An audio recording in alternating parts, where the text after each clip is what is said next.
Hello, everybody. John Midbo with Scalability Experts here. I wanted to lead off this webinar today by thanking everybody for attending. We're expecting a pretty good turnout today. And, of course, this webinar is titled The High Performance Engine for Big Data, Parallel Data Warehouse.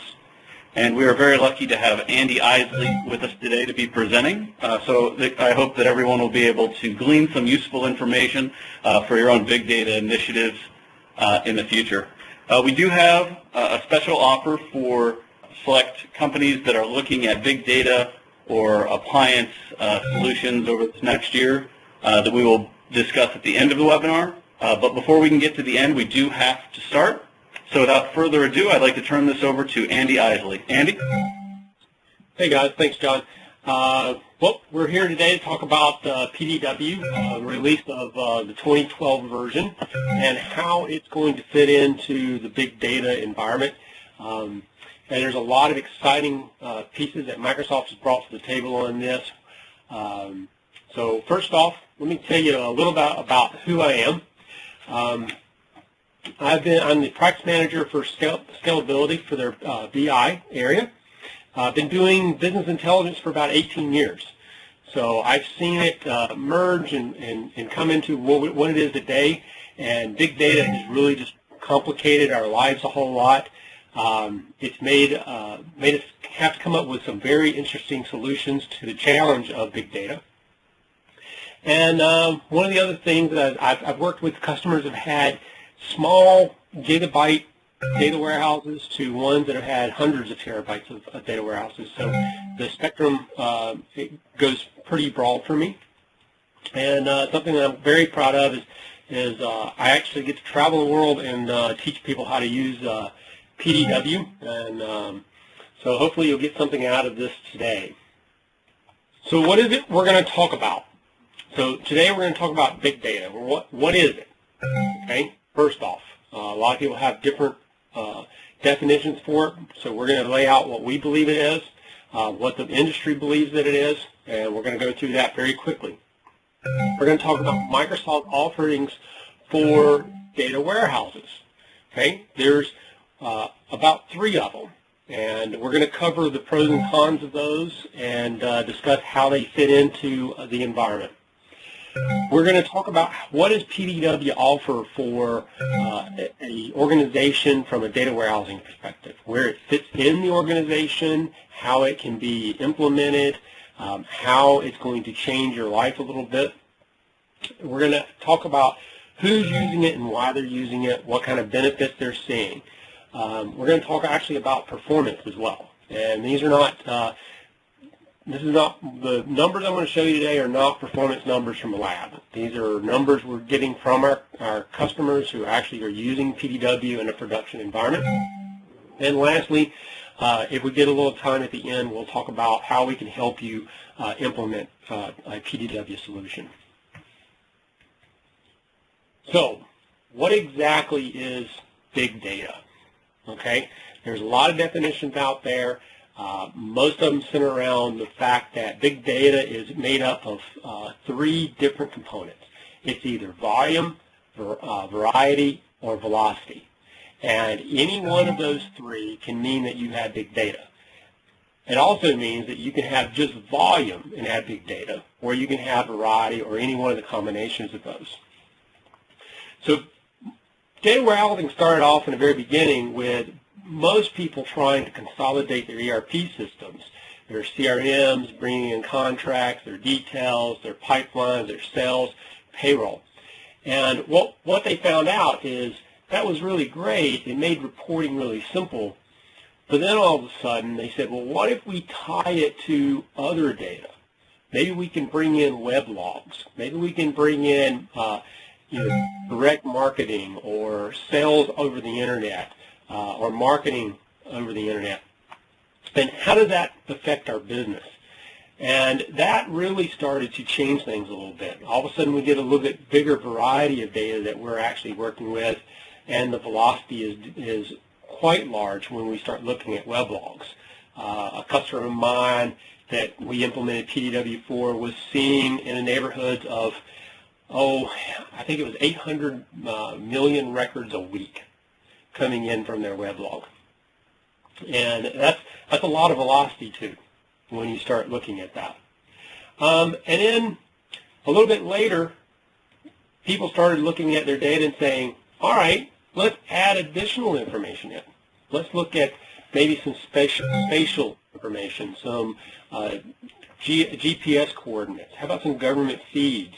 Let's look at text and imaging data. Let's look at Twitter. Let's look at all sorts of different multitudes of data that's out there.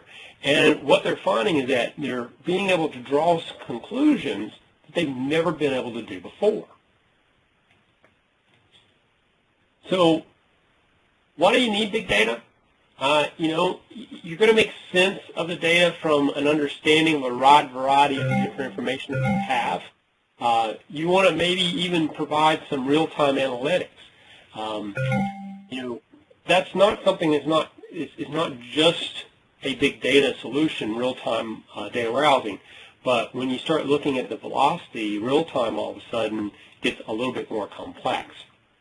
And one of the other things that people are looking at big data for is they want to achieve a low cost or simplify their architecture a little bit.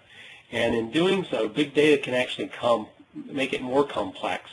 And we're going to show you how today that PDW is going to simplify that a little bit for you as well. So how can it help you? I've already touched on a couple of clients that's using it, and I haven't given you any names, but big data has been able to take a look at their data they have, and before they could only take a look at maybe 1 or 2 months worth of data. Now they're looking at trending their data over 2 years, 3 years worth of information, and they're getting a much more deeper understanding of their interactions of their data across their organization. Okay, they're being able to identify new markets and regions that before they never knew had an association with one another. They're identifying different customer segments. They're looking at churn rates based on data that's provided by government feeds on how an economy or a job sector is performing right now in the economy. So let's talk about some of the industries that are out there and how big data is actually helping them. So from the financial services area, there's clients out there that are taking a look and modeling their risk in a different manner. When they're home loans, we all know that home loans have gotten a little more difficult to gain or be able to get a home loan. But the reason behind this is banks are looking at their data in a whole different manner. They're looking at information from who are you, what area of the country are you in, how the home's doing in that particular area, what's the financial burden on the area to you based on your industry. So they're combining a bunch of different information together to determine whether or not a home loan should be provided. Retail, Walmart's using big data in a huge manner, where they're now starting to look at individual POS receipts. And we know how many POS systems are out there, or how many stores of Walmart's are out there. They're not nearly every city. But imagine taking a look at every single receipt and identifying what's the basket analysis for this person. How should we be marketing? What product should we be bringing in? And being able to tell on an hourly or basis how what they need to be marketing and selling in their stores. So it's broad. It's across the board. I've got another client who is a utility company, and one of the things they've done is they've consolidated their entire data warehouse on their PDW, and in doing so, they're able to identify how they can save money within their organization. And one of the ways they're doing it is they know every time they release a truck out to go and do a repair, it costs X amount of money for that truck to roll before it even gets to the repair. So what they're trying to do now is they're looking at all the weather information, all the data from smart meters, and they're trying to be more pointed about where they send trucks to look for problem areas, how they can make their grid better so that they're not having to roll so many trucks. And in doing so, they're saving millions of dollars every year. So let's talk about big data, what the offerings are out there today, and how they fit in. So big data, in order to accommodate big data, there's quite a bit. You can go out and you can invest in your S&P architecture, your SQL servers of the world, but you start running into some limitations. You can scale vertically, but maybe not horizontally. So you have a limited scalability with those products. You can go out and buy tier 1 or hardware appliances. Some of the Teradata is out there, your Green Plums, your NetTeasas. But the cost of those are often prohibitive to many organizations to even to go and look at. A big trend today is Hadoop. You can go out and invest in a Hadoop cluster. It's commodity hardware. It takes out some of the cost. However, it comes with a significant training of getting your IT staff up and understanding how to work with it. And a lot of people today, a lot of organizations do not want to take or go down that path because they want to use their existing skill sets, such as SQL. But there are other organizations that are still using Hadoop, and I'm going to show you today a little bit later on how PDW can help you utilize Hadoop even more and take some of that significant training out of the picture. Another opportunity is go into and acquire a business intelligence application. And I can't tell you the number of companies have gone out, purchased one of these, only to get it in and realize that it's more complex than their existing ERP system. And they were moving into a data warehouse to make reporting easier. And of these folks that went out and bought an enterprise data warehouse, they either customized it tremendously, cost a lot of money to do, or they ended up scrapping it later and wrote something custom and actually got rid of it.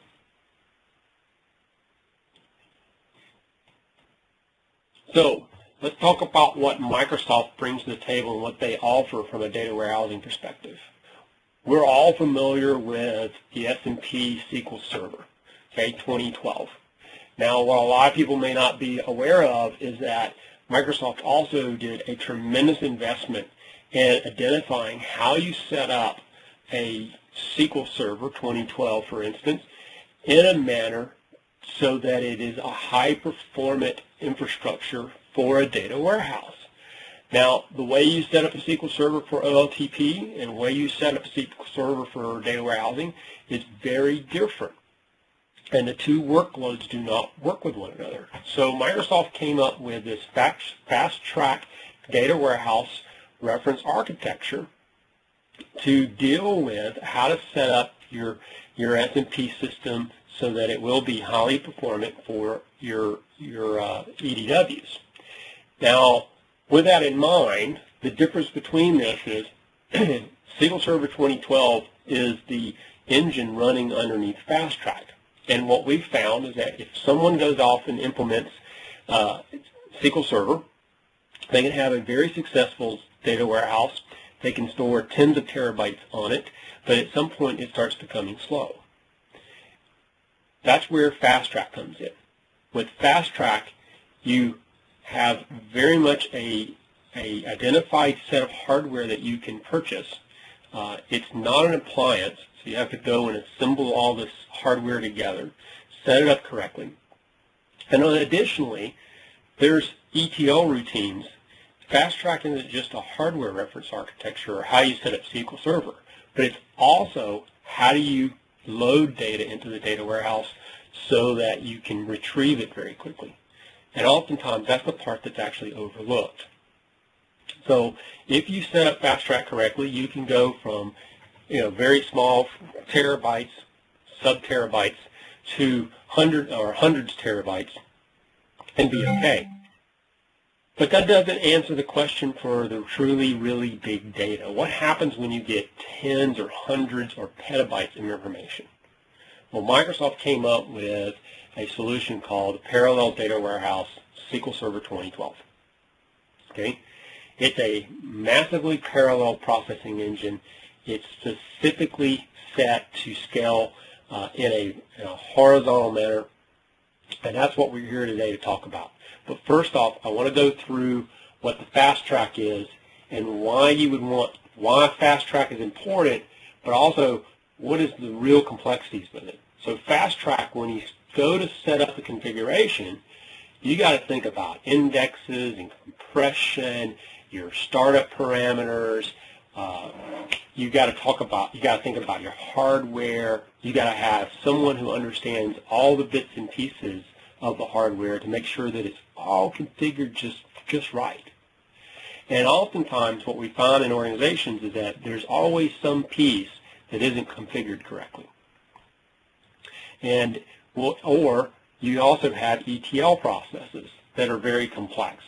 And if they're not written a certain way, then your data warehouse is not going to perform at the end of the day. To give you an example, we had a customer who had a data warehouse. They loaded it from scratch. It was loading up on a regular basis, and it was performing okay, but they knew that they were going to grow. And they migrated over to a very large FastTrack solution. And when they did, their data access to that data warehouse became slower. And the reason for it wasn't the hardware. It was set up perfectly. It was the way the data was actually transferred from their existing warehouse to the new FastTrack.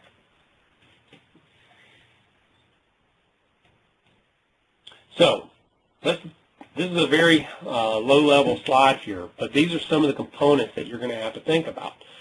It's a per-core instance, so when you look at a FastTrack, it's going to talk about you have X number of cores in the system, and X number of cores mean you have X number of memory, and you have to have X number of disk drives, and they have to be set up a certain way. So yeah, I think you get the point. It's very, very complex. And where we're going with this is PDW takes all this out of the picture and does it and sets it up for you automatically. Okay? With FastTrack, you got to think about how you create the database. Is the database going to be created? And how are you going to spread your data across the different disks? One more thing that you have to think about with FastTrack. Load complexities. I've already talked about this a little bit. This is a simple slide that we talk to clients about when we're doing FastTrack. It is how complex, it shows a very good model of how complex a FastTrack load can be. Whereas you'll load data into a staging area, you'll load it again into another staging area to keep fragmentation down, then all of a sudden you'll do some cleanup, those staging areas, you'll do some transformations, push it over into your data files, maybe you do some final appends, and the last step is you do all your additional cleanup. To do this takes a tremendous amount of time and complexity, and your ETL developers have to be unbelievably good. So, what did Microsoft do? Of course, they came up with PDW, but what is it really going to offer you? Okay, it's going to talk about being able to scale. Okay, you can go into a PDW appliance in a very small manner, and then you can continue to add servers to it as you need. Okay, it needs to be able to support both relational and non-relational data types. Okay, we know people are using Hadoop out there. We wanted PDW to be able to connect to Hadoop and be able to give answers through PDW through a SQL interface. And Microsoft has achieved this, and I'm going to talk about it a little later. They also wanted to be able to have it so that you could scale and start off very small, and with the smallest unit being about 15 terabytes, and growing up to about 5 to 6 petabytes of data that can fit on the appliance. So it can grow as you grow. And they wanted it to be able to leverage the existing SQL that people already understood and knew. Okay? Now, one of the other realized benefits of this, of being an appliance, is that it's easily maintained. With the appliance, you have an option to purchase software assurance with it, hardware assurance, and it's a wonderful thing, because now all of a sudden you pick up the phone, you call one person, you call Microsoft. If there's something wrong with the hardware, they identify it, they figure out who's going to fix it, whether it's going to be Microsoft fixing it, or they're going to call the hardware vendor out, and they come in and they fix the solution. There's so much redundancy in it that you typically never see any downtime unless something very, very catastrophic happens. And I can honestly say I have never seen a PDW go down when there was a hardware issue. They came in, they fixed it, they brought the failing component back online, and PDW worked the entire time. One of the other things they wanted to do is be able to give you a faster time to ROI. Okay? If you're already using a data warehouse that's working with SQL tables, it could be Oracle, it could be SQL, it could be any tool out there. Microsoft wanted to be able to translate that over, get the data over onto PDW very fast. I'm here to say, migrating data to PDW, we have a tool that does that. I'll talk a little bit about that in a little bit later, but we can get you up and running with data within about a week of the appliance landing.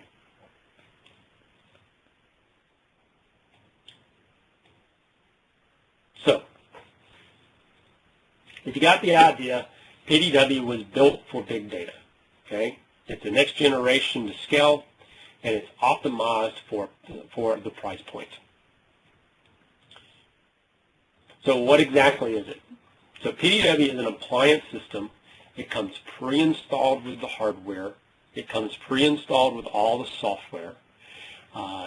It takes about 1 to 2 days once the appliance shows up on your data center's doorstep to be installed. And once it's installed, it is ready to run. These systems are miraculous. Now, there's been some customers that come by and say, well, can I build one? And the answer to that is no. You must buy an appliance from a certified vendor. And those vendors currently are HP and Dell. There's one other one in the works that hasn't come out yet. And if you are interested in that one, go talk to a Microsoft sales rep on that, and he can introduce you. Also, what I talked about earlier is the support. It's the one call for support. You call Microsoft, you get support for both the hardware and the software all at one time. I can honestly say I've sat on the phone with a lot of support engineers waiting for somebody to call back. I can say with PDW that does not happen. The support engineer are typically right there for you, calling you back within 20 minutes, 30 minutes, and typically they have a solution.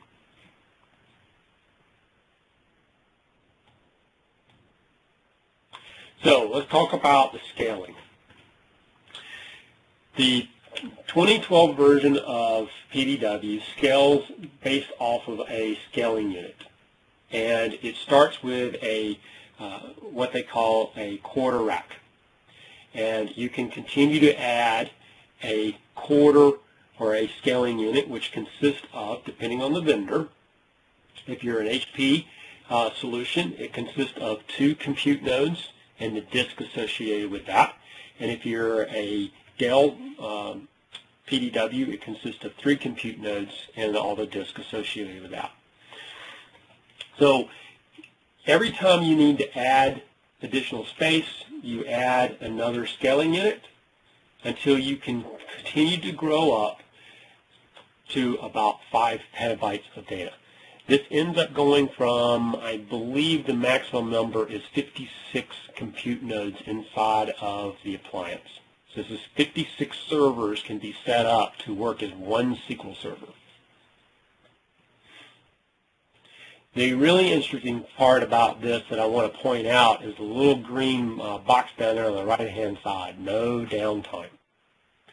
A lot of the competitors out there, if you need to add capacity, add additional computing power, you have to go in take the system down, unload all the data, reload it back. That's not the case for PDW. Okay, so how does it compete? PDW does very, very well against the other competitors. And here we are, we're looking at a price point perspective. And it's significantly lower price point than any of the competitors as a price per terabyte. Okay, and it also, if you had looked at version 1 that was out there of PDW, the 2008, it's about 2.5 times lower in cost than what the original version was, and there's a reason behind that, and I'll get to it a little bit later. Now, whenever I show this slide to someone, people are asking, well, what do these price points mean? So I'll give you some of the hints there. IBM there as an average price point of about 12 to 15K per terabyte. Oracle is about 8K per terabyte, and Greenplum is about 13K per terabyte. So that puts Microsoft significantly lower than any of those. And if you're wondering about the slide and the little gray area down below in the slide, that's exactly what I just told you. Those are the prices that are quoted in that. So let's talk about how this thing scales a little bit more. What's it made up of? So a scaling unit is made up of an InfiniBand network that utilizes the entire appliance. It has basically 4 host nodes. You've got host 0, which is at the very top there. It contains a control node, your virtual machine manager, and several other virtual machines that are used to control the appliance. One of those is a management node so that Microsoft can look at the appliance and tell you exactly what's going on if there's any hardware failures. Host 1 is a hot failover. Okay, it is only in the appliance to be able to have the virtual machines fail over to it.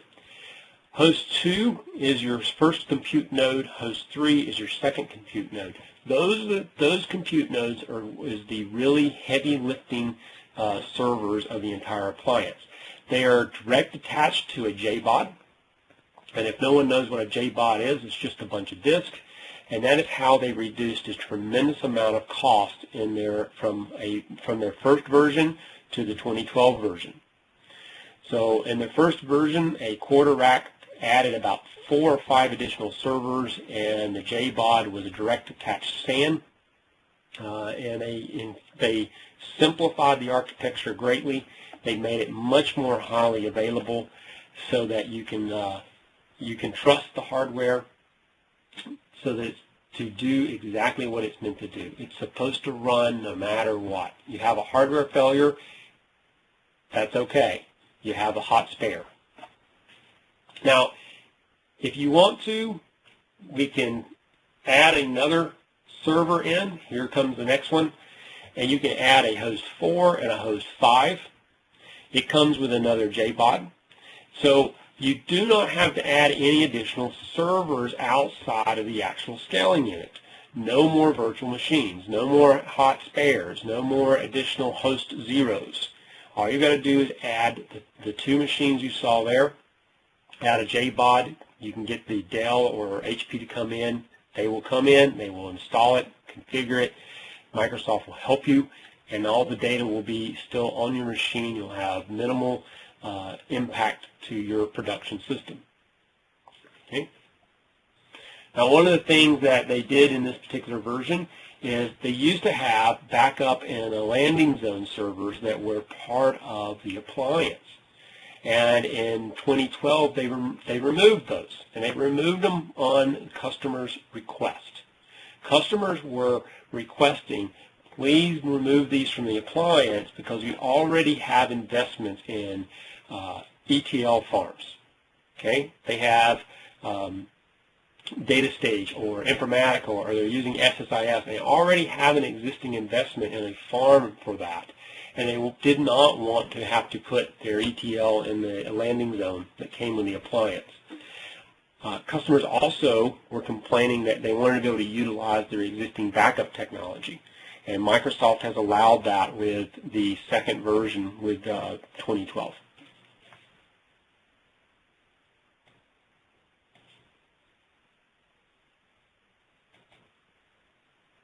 Okay, so let's talk about how this works from a virtualization perspective. If you have a failure, what actually occurs? So a failure occurs, say compute node host 02 goes down. The virtual machine manager identifies that that host is offline.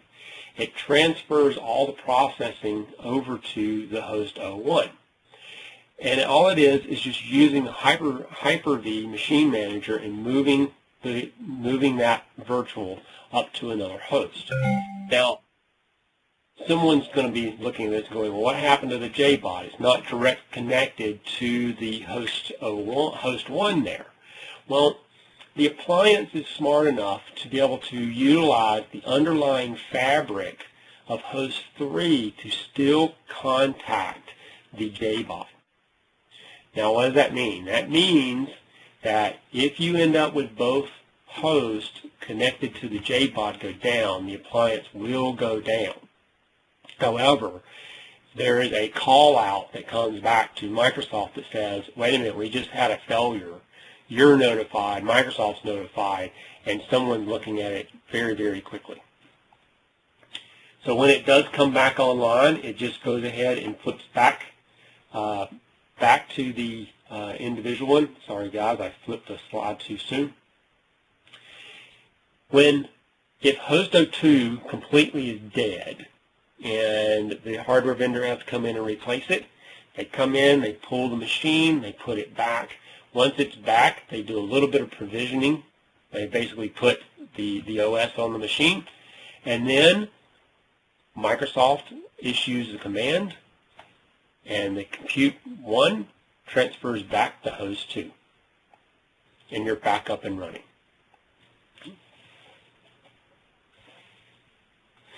Now, if you have multiple scaling units in the machine, it is possible to have additional failovers machines.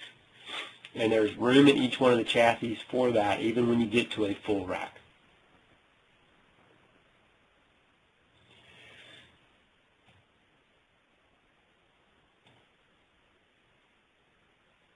Now, some of the other things that's very exciting with PDW is PDW tends to get a few of the newer features of SQL prior to the SMP version of SQL. And one of the new features that came out was the exavelocity or in-memory column or store index. And this exavelocity, what we're seeing with this is we're seeing 10 to 100 times improvement in queries. I can talk to this. We did some testing of this a while back where we put a column or store across a very large detail fact table. Not summary, but a very large detail fact. And they ran another query. They ran queries against the column or store, and then they ran queries against an analysis services cube that was sitting out there that were already pre-aggregated up. And so the detail wasn't actually in the cube. They aggregated the detail into the cube, and then they already had the aggregations defined in the cube. And what we actually found was PDW could actually answer queries faster than the analysis services cube. And that's a pretty hefty thing to do. Analysis services is very, very good at answering summary, high-level information. And PDW just became better at it.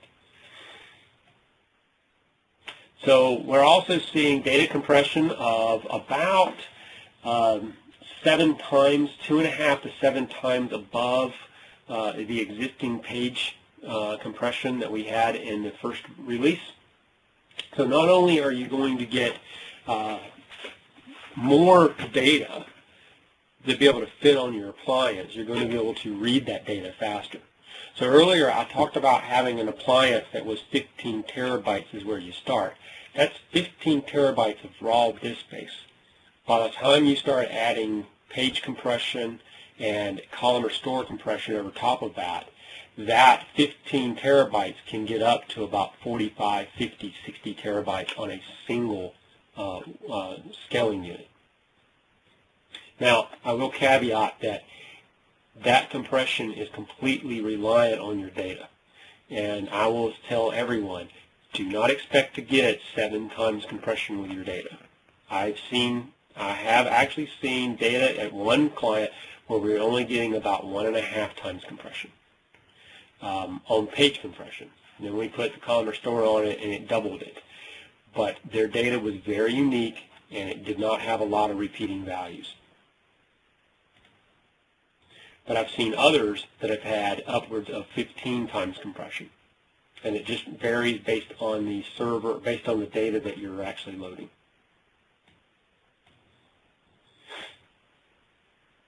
So let's talk about this column or store a little bit more. What's so great about it? It's a big selling feature right now for 2012 column or store, but from a PDW perspective, Microsoft took it to a whole nother level. PDW's column or store is updatable. It's also a clustered index. Okay?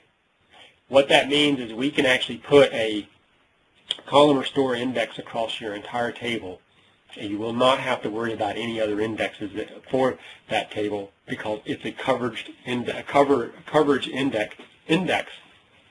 So it's going to reduce your IT's involvement in trying to figure out what indexes you need and what indexes you don't. So it becomes much more manageable at that point. Memory has been optimized for this feature.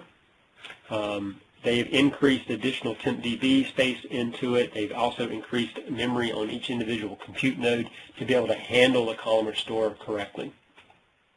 Okay. The other great part is that you can either bulk load this or trickle load the table. PDW can handle it. Okay? This feature is not available until you hit SQL 2014. But it is currently available in production on PDW 2012.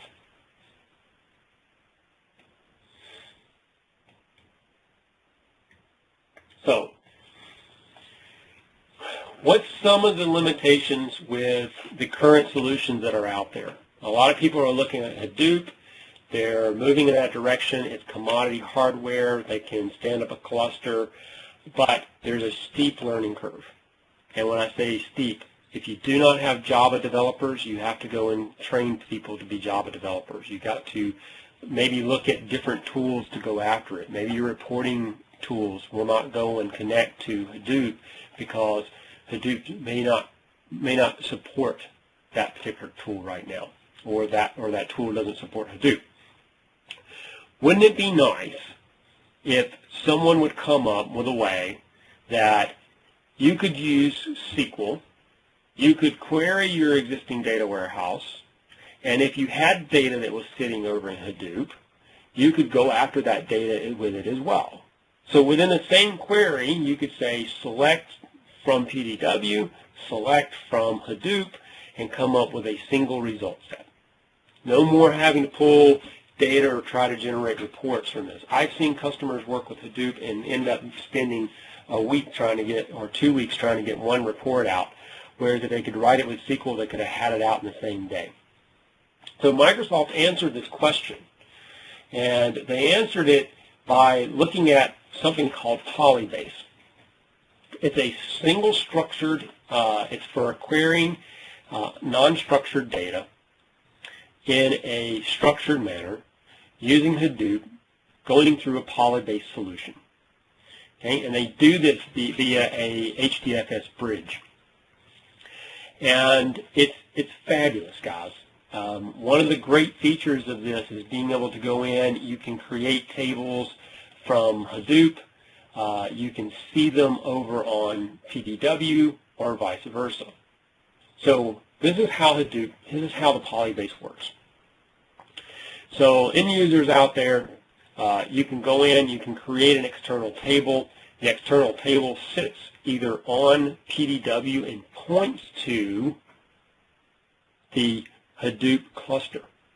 Now, what is inside of PDW? It's nothing more than a table structure. It identifies where the data is, what data you're going after inside of Hadoop, and where to go get it in Hadoop, and then it identifies what the data columns and things that you want to look like. So it takes an unstructured data, turns it into a structured format, and then it allows you to write a SQL statement against it. Now, the great part about that is now you can create reports using just standard SQL, but you could also pull data in and merge it and do some ETL processes very quickly and combine Hadoop data inside of PDW. There's nothing stopping you from being able to say, insert into this table based on data that's in Hadoop. Now, there's a third option, and I think this one is the one that I like very much. Everyone wants to have tons of data in their data warehouse. Everyone has to come up with an archive strategy. Eventually, you just cannot keep the amount of data around. So you can take data from PDW using this HDF bridge and Polybase and say, insert this data into Hadoop, and it will archive data off of PDW into your Hadoop cluster. So it's a two advantages to being able to use PDW with Hadoop. So one of the other things people are looking at, continue to use your existing skill set, continue to use your existing tools. If your tools use SQL and can write an SQL statement, more than likely they can connect to Hadoop. I have yet to find one that cannot. And Microsoft is certifying more and more and more every single day. You can in Excel, you're going to be able to add data into an Excel spreadsheet that has Hadoop data and PDW data or SQL data or an Excel spreadsheet or a data feed directly inside of an Excel spreadsheet. Combine any data that you want. So now, where does PDW sit into your environment? PDW can talk to Hadoop. We've established that. You have ETL tools that can feed data directly into PDW. You can pull data off of Hadoop into PDW or vice versa. You can have third-party integration into your parallel data warehouse. You also can have some hub and spoke model where you could have another department that may have some data marts that they want to create. One of the things I haven't mentioned is a remote table copy where you can pull data off of PDW and send it to a standard SQL Server in a very, very high-speed manner. You can also pull data off of PDW into analysis services if you need. So PDW can become the center structure for your entire data warehouse, for your organization. So who's using this right now? Okay, there's tons of customers, and a lot of these are the ones that we actually implemented.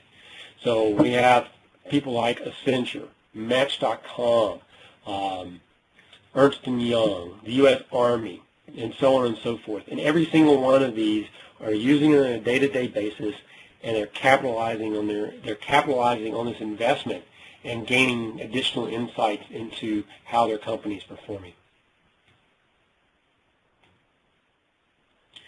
So why does PDW perform so well? And this is the main reason people are using it. Not only because it's scalable and big, but you send a query out to PDW, it hits the control node. The control node then sends it down to the individual compute nodes. The compute node does the heavy lifting, and then it returns the result set back to the end user. And this is all great. One of the big benefits of PDW is the fact that I can have multiple users querying it at the same time. It's not a one single user system. So I can have lots of users hitting it, querying it, but there's a flaw in some Tier 1 applications out there for data warehousing. I'm not going to mention names, but it's this process right here. when it comes to near real-time processing. You need to get data into PDW while people are querying. And there are a couple of vendors out there that cannot do that. They either can read data or they can write data, but they can't do it at the same time. PDW takes that and says, you know what, we're going to be able to write to it at the same time. Now, loading data into PDW is incredibly fast. It uses a round-robin method where it actually loads to the individual compute nodes. It is not bottlenecked by having to go through a central system. As fast as your ETL can feed data to PDW, it can load it. Okay? And while it's loading data, the users are getting their query results back. So, let's talk about the impact of this. What is it going to take to get this into an organization? From an if you're using SSIS and you're using best practices for loading data into your existing data warehouse, you have very minimal changes that are going to take place. If you're using existing lookups, this is a test we did for a client to make sure that PDW was going to be able to load fast. And one of the things that we did was we looked at the lookups and said, what is going to take place and how fast are these going to run? And I'm going to show you the numbers here just in a minute. So, from a code impact, we only had to change the data connection, the data connector for the lookup. We didn't have to change the lookup at all. We only had to go in and change the destination connector and turn it into a PDW destination, and it was able to write data directly to PDW.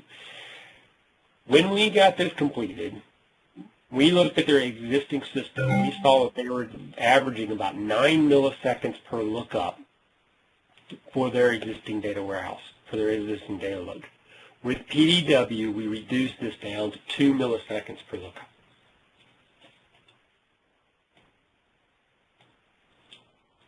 Okay, here's another one that we took. A client was actually running their existing data warehouse build was taking 116 minutes to complete. Now, that was split into two different sections. There was a staging process and a data mart process, and their existing server could not run these two processes parallel. So in their staging process, it was taking 77 minutes to process just the data into staging. When we completed the project, we were able to get that down to 16 minutes. Their building of their data warehouse and their data marts was another 39 minutes, and they were missing their SLAs on a daily basis. We reduced that 39 minutes down to 9 minutes. Okay? Now, I'm not a rocket scientist, but I do believe I remember my grammar school math, and 16 plus 9 does not equal 16. If you look at the graph on the right-hand side where we say we went from 116 minutes, we got their ETL down to 16 minutes. How did we accomplish that? PDW runs in a parallel manner. We had many, many loads going at the same time, way more than they could do on their existing system, and we were able to slam this in and reduce it down into 16 minutes.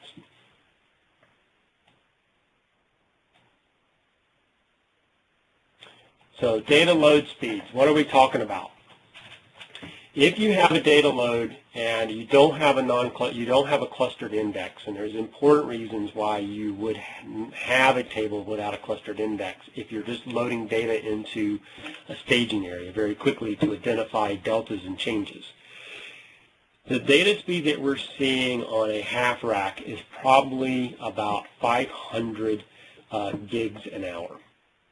The more nodes you put into a PDW, the faster this process gets. Now, when we start getting into loading clustered indexes, the speed reduces greatly. But remember, I said we can load these tables in parallel.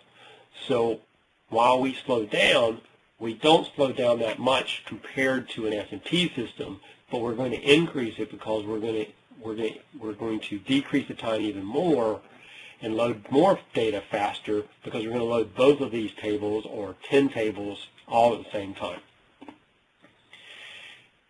Then we started looking at their actual dimensions, and there was reasons behind this because of the way PDW stores data, but we looked at it, and from a dimensional basis, we were able to load anywhere between about 15 gigs an hour to down to 8 gigs an hour. Now remember, don't get afraid of these numbers. The ones that we're really interested in are the ones at the top, because that's the big tables. That's the ones that are changing on a regular basis. That's the ones we're adding to and appending to nightly.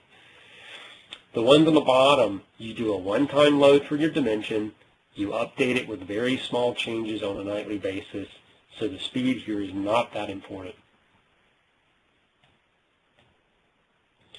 Now, I touched on remote table copy. Remote table copy in PDW, if you have a remote server that you're loading the data mart to, and you need to get data off of your enterprise data warehouse into a department, you want to be able to do it as fast as possible. And PDW has this feature for remote table copy. So you set it up so you have a data source, which is a SQL Server, and you say remote table copy this. You can set any type of select statement that you want in here. Select from so-and-so revenue, send it to this particular server as you get defined. What's impressive is the performance. We're looking at an uncompressed amount of data, which is 43.9 gigabytes of data.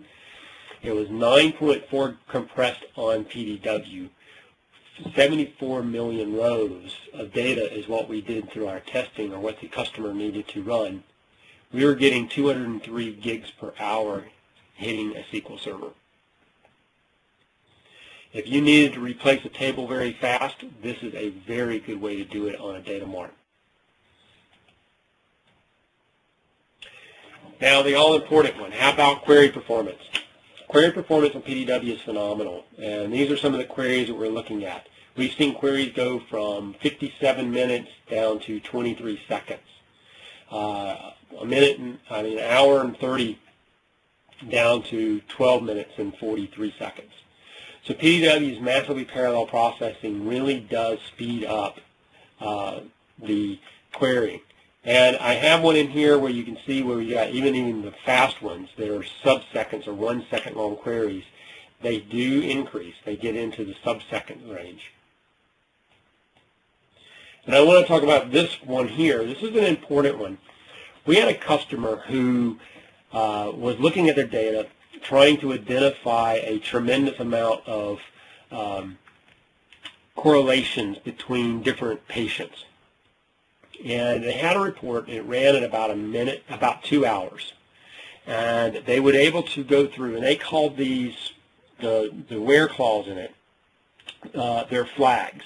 And they were able to go in and pin certain flags for the correlation between patients and procedures and diagnosis. And we wanted to get this over on PDW. Now, when we did this, we were able to migrate in a like-for-like query that would run on their system in 2 hours down to 2 minutes. Actually, that's 2.25 seconds. PDW, this is the best performing query I've ever seen on a PDW. Better yet, they had other correlations they wanted to add to their patients that they could never run, their readmission reports. And these queries would run for 10, 12, 16 hours until DBA finally killed them and said, these just are never going to return. We took the same query that would never return, ran them 23 seconds. So if you're looking for something to help you with your query performance, PDW is the tool for that. And I'm getting out of time here, so I'm going to speed up a little bit. Oops. One last slide here. Someone asked about concurrent workloads. We did a testing on this. We did a test against 10 terabytes and 20 terabytes of data. And we did 1 hour of queries. We threw as many queries at PDW as we possibly could. In an hour and 10 terabytes, we ran 11,400 queries. When we increased the data to 20 terabytes, it was 1,355 queries. And in the total time, we saw a 3% degradation in query performance. That's incredible. I do not know of a warehouse out there that has this type of workload on it. So, we've answered a lot of stuff. You've seen how PDW is highly scalable. It can help you reduce cost, uses existing SQL technology, and can simplify even the most complex environments where you are mixed with Hadoop and PDW. Okay, here's a couple, and one more slide. I'm going to skip it today for time reasons. And John, I'm going to turn it over to you on this one and let you talk to the folks out there on one of our offerings that we're presenting. Absolutely. Thank you, Andy. I appreciate you wrapping up so I have a chance to do a shameless plug for Scalability Experts. A lot of you out there that are wondering about how you can leverage a big data solution in your environment know that you need a little bit more help, a little bit more information. So we do have a special offer for select companies that have initiatives like this, where we can offer on-premise training and planning sessions that are essentially an interactive whiteboard session that can be focused on your data, your technology, and your business needs. Again, these are all on-premise and conducted by Raj Gill, the founder and CTO of Scalability Experts, and can be available at no cost. And as you are all well aware, Andy is evident when you're listening to him that he's one of the best, and that is the same with Raj, so that's the same caliber you can expect if this is something you want to take us up on. If this is something you have an interest in, please reach out to us at info@scalabilityexperts.com. And now I'll turn it back over to Andy. Okay. Well, John, I'll open it up to the audience. If there's any questions, you should be able to type them into the message box or into chat. If you don't have any questions, please feel free to reach out to myself or John. Okay. We do have one question, Andy. A question from Len. Does 2012 PDW work with other ETL platforms, and has there been any benchmark performance done on non-SSIS ETL platform loading data to PDW? Oh, that's a great question, and the answer to that is yes. There has been benchmarking done on it. We were involved in doing it with DataStage and Informatica. There's some little tweaks that you have to do. There's some little pieces. It's not as simple as working with SSIS, but it can be done.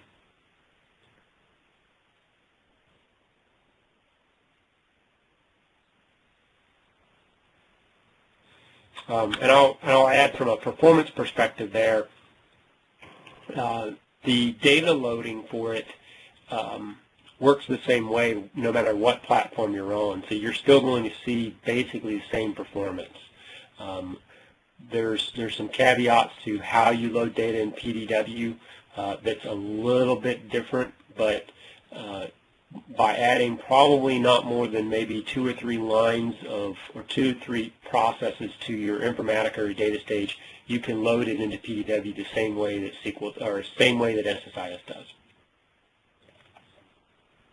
Okay, and does anyone else have any questions? We'll give it a few minutes for any extra ones to come in.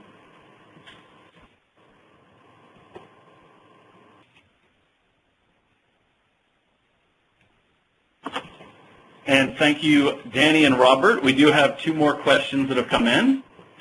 Danny asks, would an SSAS implementation be able to leverage the PDW hardware? Oh, absolutely. We've done it almost in nearly every client. Matter of fact, on the SSAS side, there's 0 changes that you have to make other than a data connection. And we all know how easy that is. It's going in and just changing one little piece of code inside of an SSIS package, or your configuration table if you're using that. Okay. And Robert asks, Andy, could you explain the typical backup and restore process for SQL 2012 PDW? Is it similar to SQL Server? It absolutely is. The only difference is that you issue one command to PDW, and PDW backs up faster than your standard SQL because it goes off to each one of the compute nodes and says, okay, back your compute node up. So instead of backing up 100 terabytes of data, you back up basically about 7 terabytes per machine if it's completely full. And they all run in parallel. Now the restore process is the same as well. You issue one command to PDW to restore it, and it restores everything back to each one of those nodes.